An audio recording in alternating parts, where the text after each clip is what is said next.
but adwa wacho ni nitie gimiluongo na arbitrary arrest, arbitrary detention, to gi legalized arbitrary detention.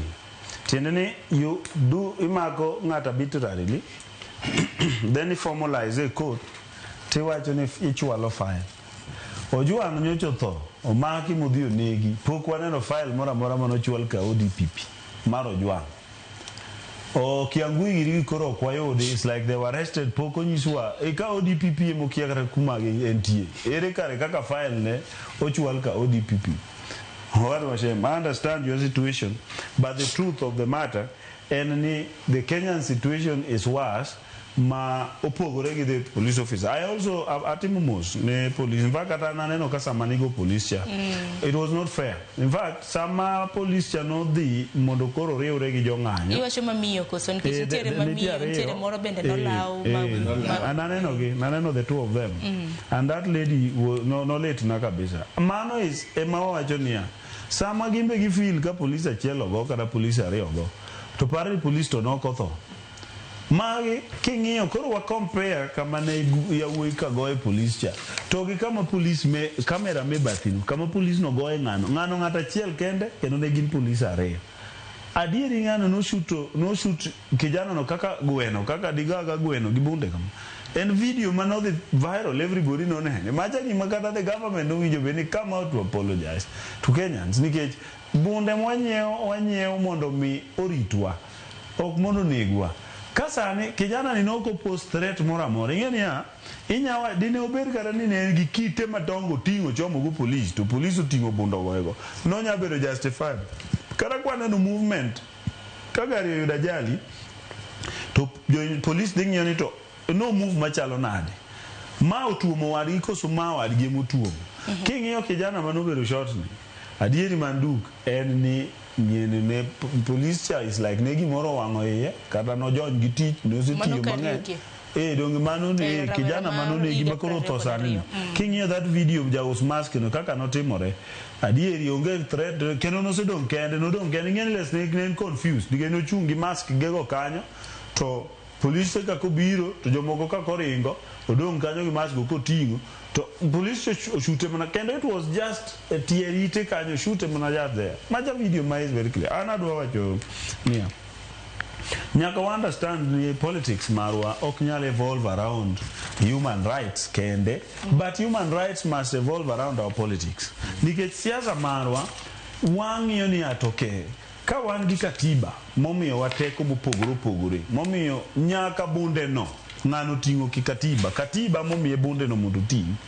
Katiba momiyo ng'at manie ndara no thuolo mondo ng'any. Waseneno jong'anyo ka wuotho gi polise to gi gogi. Nyaka ni samoro gimoro timore mokelo problem. To nikech waonge kanyo ok wanyal judge. An adwa kwani namba 1 police marwa nyaka be mami thuolo mondo gibe gi tim tijgi. To gima duong' en ni police training e Kenya ka must be reformed. Ok wanyal chiko kao jo digi di plus ge ni emiketo police ni digi dini ni ng'ama ja dini moko ok reasonable. And I'm telling you then corruption mar samika police must also stop nikech jomoko miyo kanyo police should be a calling kaka pastorhood. I believe ni police should be a calling makata inja degree kata inja ng'owinjo be ni choose kendi ni I feel ni I want to be a police officer. To marwa mobedo majo di minus my equal indiki chulo pesa timini is really messed up. And kajo wanya wacha die jadugo dedi magi to walungi ga uru gi nyingi nikech corruption ng'enye ka police gi ikawo nyaka jomoko mamifupi moro nyocha neno police moro ma chiek kama kata kaka no kalo bacha modonjo mokawe police you wonder no to donge police kache chande sama jo apenja dungo de sama jo wabi ya Laura chonyo midi kaw police dongi keto gimoro kama ka okikalo ka wiyo ko chopo kanyo tini ko dhi kaw gige gidhi dal mane ka kitime to bang ka samoro wiyo ko chopo lakini pesa ni to chopo ka sama gi graduate tel makore miyo gi bonde ang'awa tiyudo nyaka magi ke chonga ka police kore wanda mane mawacho level mar corruption e police system, then puonjo gi training mar police owinjo change mentality mar gigani. Inyalo paro reforms bende notima maneno gai mar doho Justice Maraga dengeni nomine ting mar mondo mien kanyakla koda puti makamano gine reforms mag obila ginyalo timo makare. No, wan gi reforms ariyo e obila manyalore. Joka nong'iyo reforms in terms of police welfare. Jadongo dede okariam.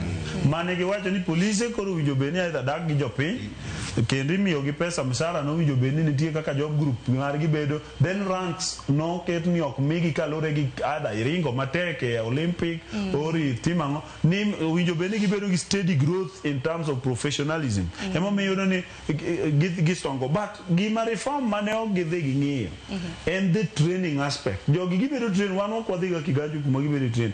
Wakiani gibedo train nango ni jogi moko ger moko are paranoid. Mikiani paranoid is being part of training. Our police system, we appreciate that they really do a lot of, and come out ni police timo tich matek. In fact, kadwa koni police inyadhi yudo ka ng'ato nosto osekawo kata dwe gi nus e bugu e duong'o relo. Police madwa dhi ting'o ng'ani kako topni. Aneno ka obila shemo to